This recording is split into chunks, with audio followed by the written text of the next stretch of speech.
Most people don't need more advice, just the courage to gently face what they've been avoiding. Because growth sounds beautiful until it asks you to be honest with yourself and stay. Welcome to this episode of Touched and Empowered. It's Katie here with Ace, and I'm going to let Ace start off this one. I appreciate you. So, Katie and I were discussing what we were unpacking a situation, and therefore it led into this very fascinating discussion concept. So, let's talk about different types of mindsets when it comes to career Okay. or um, the environments that we both came from because they were very different. And it was interesting because I was trying to understand Katie's perspective so that I could understand like a whole picture in regards to what we're building together And for a and team. why my reaction was very different than yours. Yeah, because I was like, I'm sorry, my eye didn't twitch exactly. It twitched. It twitched pretty strong. It did. It was stronger than normal how much it twitched. Uh, But that's okay. that's okay. So let's do this in a way that Shadowbane can give us maybe like two questions. So the question is, what questions should we be prompted in terms of our previous work experience, the environments, and how that shaped our mindset when it came to our perspectives as a team? Let me do categories instead of questions. Past work environments, expectations around performance, power control dynamics, stress patterns at work, working together now. Grab some cards to help us in this selection process. I'm still coming down from an amygdala activation, folks. So you're seeing pure raw me under stress. Yeah. And yes, this is actually how I respond when I'm under stress. Apparently, according to I forgot, it was like I think it was Myers-Briggs assessment. Yeah, could be. When I'm under like immense amounts of stress and pressure and like adrenaline rush, I actually perform calm, cool, collected. Like I'm not swayed. I'm like super, You're focused. You're hyper focused in those situations. yeah, like thank you. Like my purview, my everything slows down, but my movements move faster. But I'm processing things like really quickly Yeah, you process things at lightning speed. when I have to. Well, I think everyone has times in their lives where there are moments of your brain moving 10 times faster than it normally does. Just like there are times when your body moves faster than you anticipated to. Yeah, Paonia, Colorado. No, there's like a lot of practice to that. I want to say that from an organic standpoint, I got my black belt when I was 13. And then in order to get your black belt in any form of martial art, I don't actually know all of the requirements, but there were three that really sharpened my sensitivities when I was like 13 years old. One is you gotta break three pieces of wood consecutively. Right? I That vaguely one, remember seeing that. yeah, that one was fun. The other is depending on how big you were compared to everybody else who was, In going the for the class. in the class going for their test. They either sent two to three people to fight you at the same time. I got three people fighting me at the same time in order for me to get my black belt. That was great. I'm sure it was. I'm sure it was very entertaining So and yeah, that's scary for your parents. no, my parents loved it. They loved every second of it. Oh, they would sit in the front of the observation room and they were excited because they were ready for me. They wanted me to train for the Olympics when I was 16. I didn't like making people cry, so I stopped and I became a cheerleader. So, Nah. so to give you that perspective, yeah, that's why I can dial in pretty, I can process quickly. It's been practiced and then it continued to practice through sports and then also high-end decision making when I was in entertainment. When I was working in environments where it was so competitive that I needed to be able to see all facts to defend myself, to keep the position that I was in, be 10 steps ahead so nobody would take my position, and then Right. also still build relationships in a way that's still publicly viewed because your reputation goes a long way. So it was like playing triple decker chess and poker at the same time while trying to keep all your chips, And your pieces? your mind. Yes. And, I believe that there are a lot of positions and jobs out there in the world that have that kind of high demand and competitiveness. I personally never really was in that kind of job, with the exception of the last position I had when I worked as an arbitrator. And as I explained earlier with you, Ace, was towards the first of all, I lost my job due to COVID.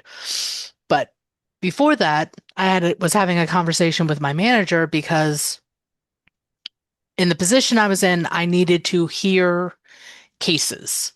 I was kind of like a judge. Listen to evidence, make a decision. Listen to evidence, make a decision.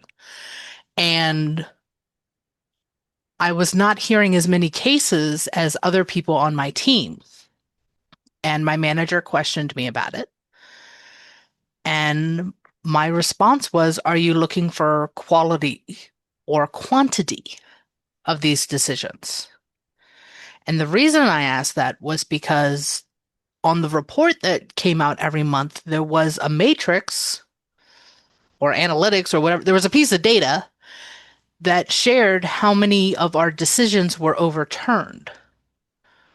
I averaged less than 5% of my decisions overturned, and the individuals I was being compared to had 25% or more decision rates overturned. So they were hearing more cases than I was, but they were also having more decisions overturned. So my question was, are you looking for numbers or are you looking for quality decisions? Okay. So here, right here, this is where we're going to ask Shadow Bean the right question. Now I know the question. I understand. Okay, so what's the exact question? What questions do we ask each other to understand our perspectives Okay, that are different? That way we come to a mutual understanding. Because I want one. I want to get it. That way I'm like, okay, so how does this interlay so that I kind of see where I need to explain a perspective or a blind spot that you may be having and vice versa. Come here, puppy. okay, so categories coming up are understanding their working lens, expectations and standards, stress and conflict, trust and partnership, and then perspective shift questions. Based on what you shared about your job and then what I just shared about the questions I was asking, was I was asking for clarity on what the expectations were for the job because I had was under the impression that quality was more important than quantity, than the number of cases. So I was asking questions on clarity. You already knew what what the expectations were for those positions, it sounded like. So you were able to think ahead on what you could do to make sure you were doing better. Maybe? Part of it. Okay. Part of it. Ask another This is actually good because I feel like this is teaching people, ladies and gentlemen. I know that I'm not trying to be, what's the word for it? I'm not trying to be there's a not condescending, not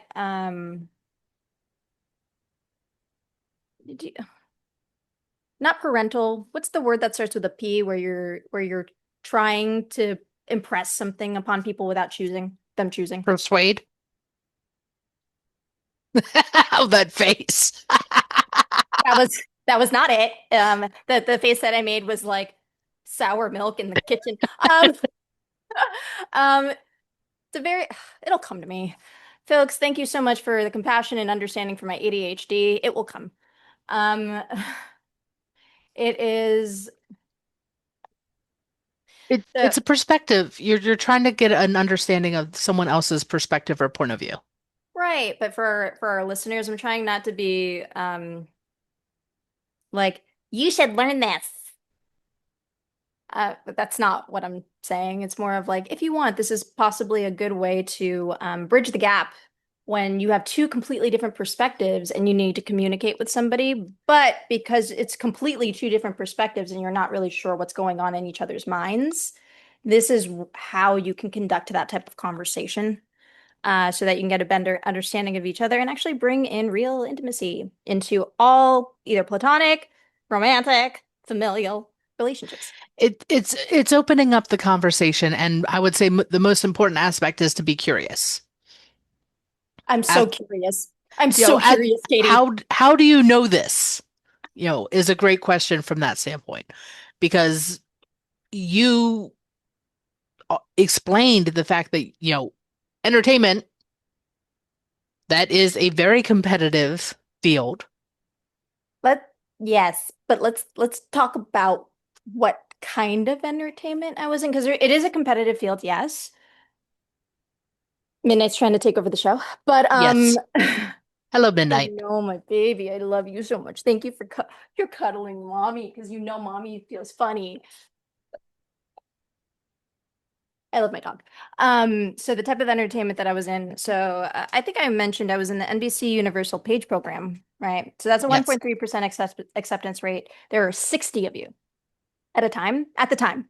Now I think there's like 120, but there are 60 of you at the time at a time, and I was under this weird umbrella where they didn't have the protocol of you need to spend this much time doing basic page responsibilities before you can go off and do assignments.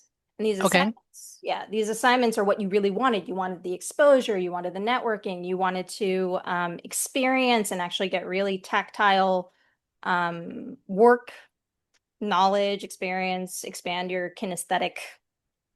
You wanted more hands-on. You wanted those hands-on projects, so to speak. Sort of, yeah. So it's like kind of it's one of those big builders for your career, and then your reputation starts there. It actually does. And it continues almost like Harvard Law for the rest of your career, Okay. which is fascinating. So that's the time when you learn how to publicly take failures because you might not get an assignment that you really wanted Okay. because you're with a bunch of people, 1.3% acceptance rate that are like you. Which makes sense. That Yeah. is a very competitive position. Yes. And there's 60 of you, there's 30 assignments. You interview against each other for those assignments. Yeah, I can see where that could be frustrating, overwhelming, and challenging. I had two friends go to rehab because I'm not kidding. Like I had two Uh, friends from that program. I'm not laughing because it's funny, but I'm laughing because the I no one thinks that there's that much stress working as a claims adjuster for an auto insurance company, but there were lots of people in my department and in other departments who left on medical stress leave. So that's what the giggle was for. I understand the impact that it has. Yeah, I had to like literally talk a friend down from a ledge Yeah. in the middle of his freak out in front of the entire group of people that we were working with and bring him to center. I did it mainly because I actually cared about the human being, you know. Right. Um, But then, yeah, they went off on rehab leave because it was like, it was so intensive. There was so much pressure. There was so much ego death. I was working 12 to 18 hours a day. because overtime, well, you're getting paid basic minimum wage when you come out of college for this.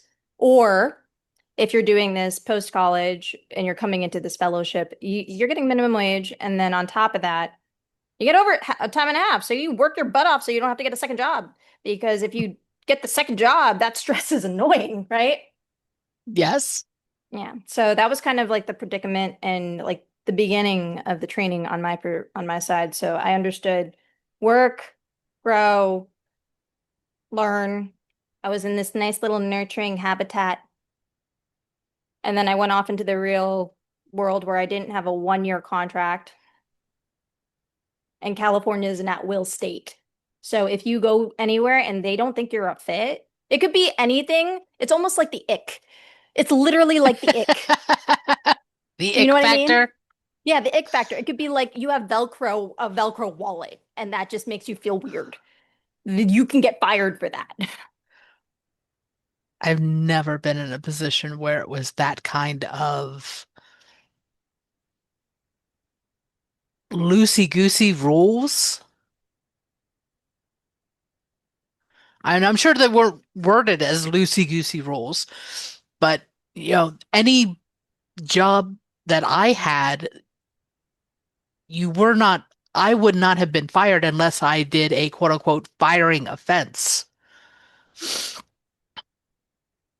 So that was perfectly okay in like in New York City and under specific corporate, like a large conglomerate like NBC Universal. The only way that you can get fired, unless it's purely because of downsizing, Right? is you hit an employee or you verbally accost an employee. Like that's the only way. Right. Um, when you go to the production companies in TV and film development, that is not the only way. It literally, especially in California because of that at-will law, it literally means that all you have to do is basically give them unemployment if you decide to fire them, but that's it. And that's covered by insurance anyways. And that's very much a different culture than what I grew up with and worked with. And I'm the only thing that I have similarly close to that was I did work for a bank for a while in my very early 20s. I worked there for like 3 months, and at the end of my probation period, I was told we weren't a good fit. And my response was, okay. And I left because I wasn't really happy working there anyway, so it didn't bother me any. I wasn't competing against someone else for that position. I never thought I was either. That's the scary part. Really? Because it sounds like it was a game show competition. It was the Hunger Games. Like, that's a reality. Yeah, it was the Hunger Games.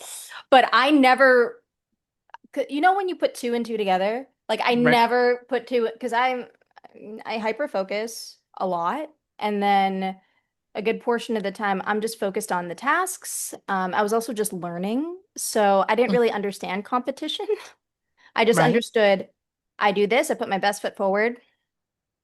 Um, I also understood too, and I learned this really early, the moment you start playing the game of competition is the moment you lose your sanity. That makes sense. Hence why my friends, I observed this, right? So, because of that, I focused purely on, okay, let me see what I can do, value I build. I was so naive and sweet. So naive and sweet. Well, I mean, I think that everyone experiences that early on in any job or career that they have. I feel like that stopped like 2 years ago. I, I to be very honest, like, but Well, that's I mean, my perspective always do my best. You know, I should be judged on what the merit of my work. I shouldn't be judged on somebody else's work. thank you. Yes. I thought that was true too. I found out that's not always the case. You hear how high pitched my voice is? Yes. You know, but again, it was learning the rules and the expectations of what was expected of me. Because once I knew what was expected, I knew how to exceed those expectations. Midnight agrees. I'm so glad Midnight agrees. Me too. Um, and yes, I agree with you on that. Uh, I loved doing that, but It traumatized you. no, not that. It became that strategic chess Right. tool, right? It's like show them only this much so that they don't overwork you like a horse. Because usually in these types of positions, it's not really because entertainment, anybody can do an administrative job. Anyone can come with good ideas. There is endless talent in the world and especially in Hollywood. Do they like you? That's the difference. Mm, And sometimes you can be disliked for being too good. And that was something that was very fascinating. interesting. Yeah, because then because they're playing the competition game while you're Right. just focusing on what you got to do and how you got to handle things.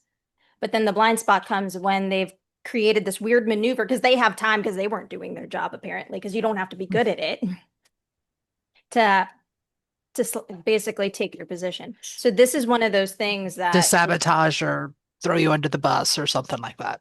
exactly. And until you understand boundaries. And this is kind of like the nature of those types of environments where it's not built off of stability or built off of trust that's being built. Instead, it's built off a whim. Right. Um, and that was like the types of environments that I was in and understood and learned all the she has peanut butter on her nose. All the how to play that game of triple decker chess and then poker. Don't get me wrong. It gave me a really good neuroplasticity for it to become this almost it's less mechanical, look at everything, observe. It's almost intuitive at this point Right. because I've my mind on a subconscious level picks up the behaviors that could lead to that.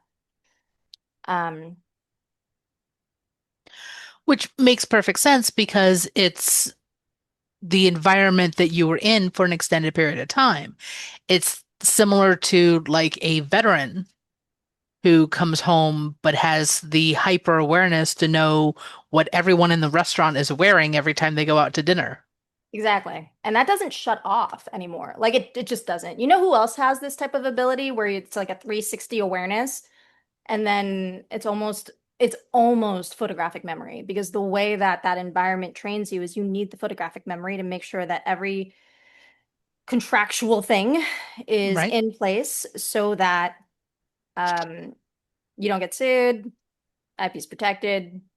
I watched somebody steal IP before, well, legally. So it's all those nuances and being able to see that, feel it, and understand it to a point where I can go, wait, let's look at this contract because I remember these bylines. Which I appreciate the fact that you have that kind of clarity and background because that's not something I ever experienced. I'm so happy for you.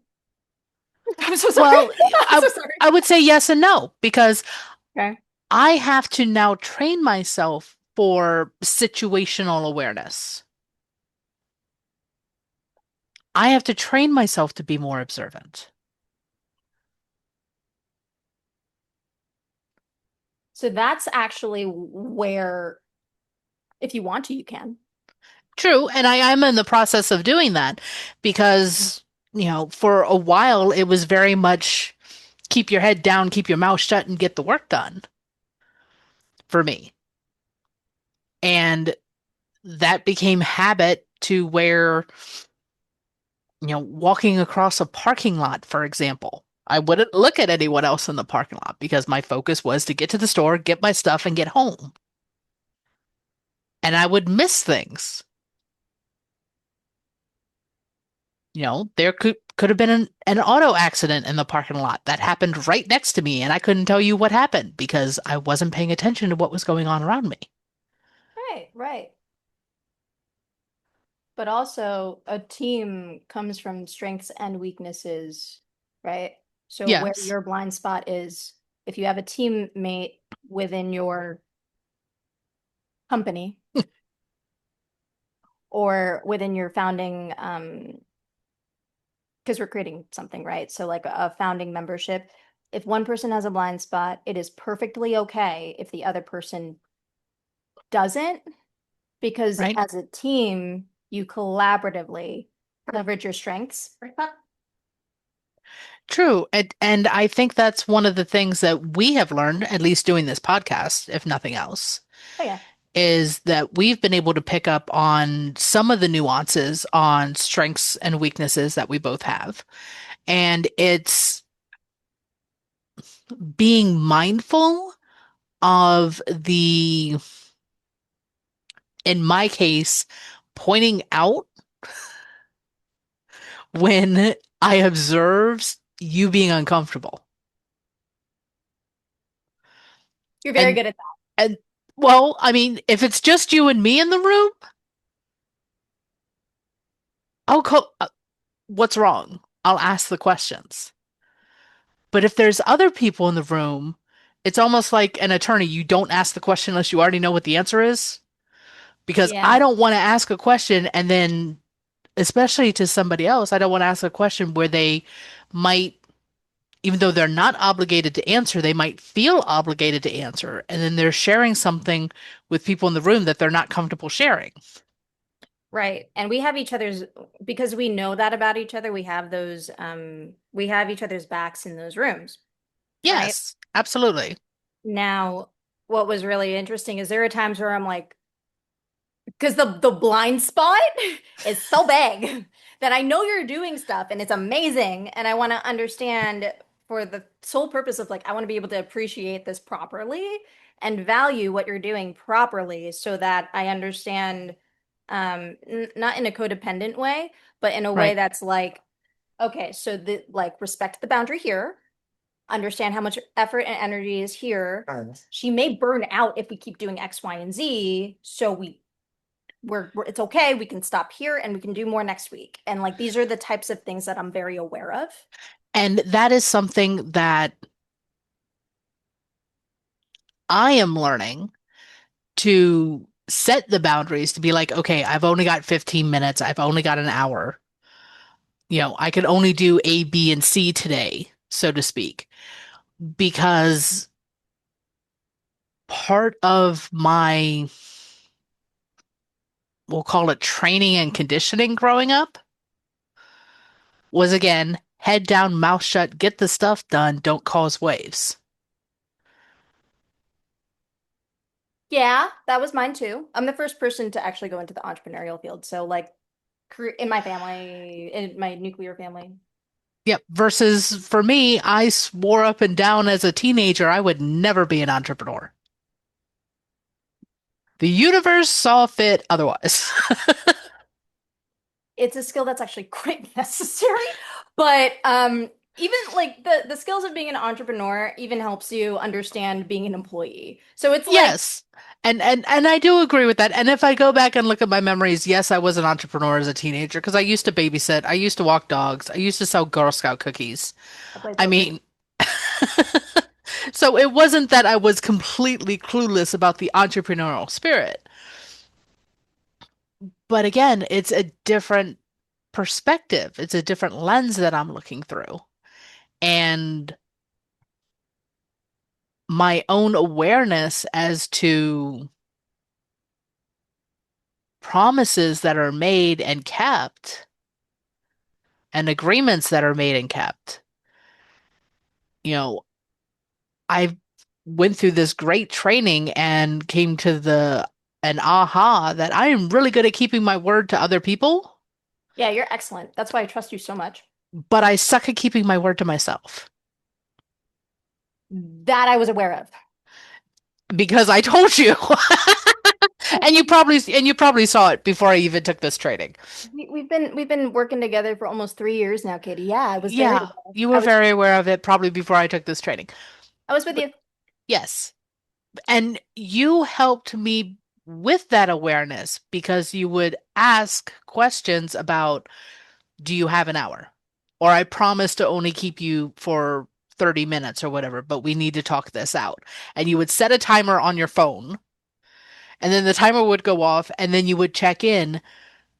Do you need to go, or are you able to keep working on this until we're And she finished? kept working on it. Because, well, there were a few times that it's like, okay, that's it, I'm done, I gotta go because I had other commitments on my schedule. But if I had nothing else on my schedule and we were in the flow on getting the project done, Yeah, yeah. then I'm going to continue in the flow to get the project done. Which I appreciated. I also like it was really important to me that like so the biggest thing for me is I have accidentally burnt somebody out. Like I was a leader on a team for a specific short film and I watched this person go nuts. And I Right. wasn't aware of it until I sat down with them and went, "Oh no, you need sleep. Oh my gosh." And I just didn't know. Because a lot of times when you're not you are responsible for your own boundaries, yes, but we live in America. And some of us were not taught what the boundaries or personal boundaries were. I mean, I knew what the rules were growing up. I knew that I could not go outside of my neighborhood when I was outside playing. I knew what the rules were, but I didn't know personal boundaries when it came to my time, my space, or my availability. Yeah. And then as an entrepreneur, Those are like key components that we need so we don't burn out.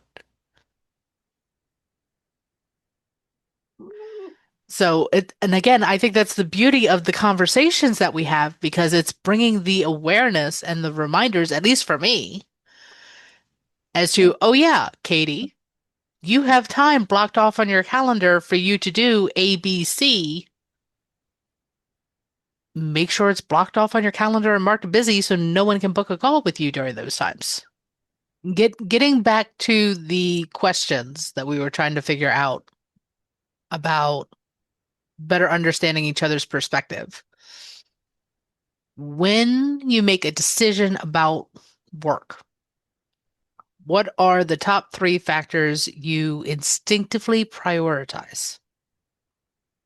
I will tell you that it's changed oh, because when I was an employee, it was always efficiency and getting it done in a timely fashion were the only two I can really think of at this particular moment. But now as an entrepreneur, yeah, time is still important, but it's also the impact that it has.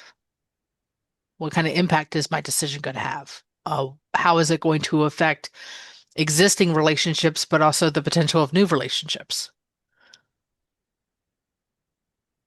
Do you that's have any wonderful. thoughts? I'm sorry. I'm just like processing because I was like, this is an insight of Katie that I did not know, and this is wonderful. I'm learning. Yay. Right, Midnight? Yeah, it's okay. That's why communication is so important. It is. She knows how to do that. My dog. But If this conversation stirred something in you, don't just sit with it, work with it. You can go deeper with us through our sessions, workshops, and community experiences designed to support your growth in real time. all the details are in the show notes, and if this episode resonated, share it with someone who's ready to meet themselves a little more honestly. Until next time, challenge what you believe. Choose who you become.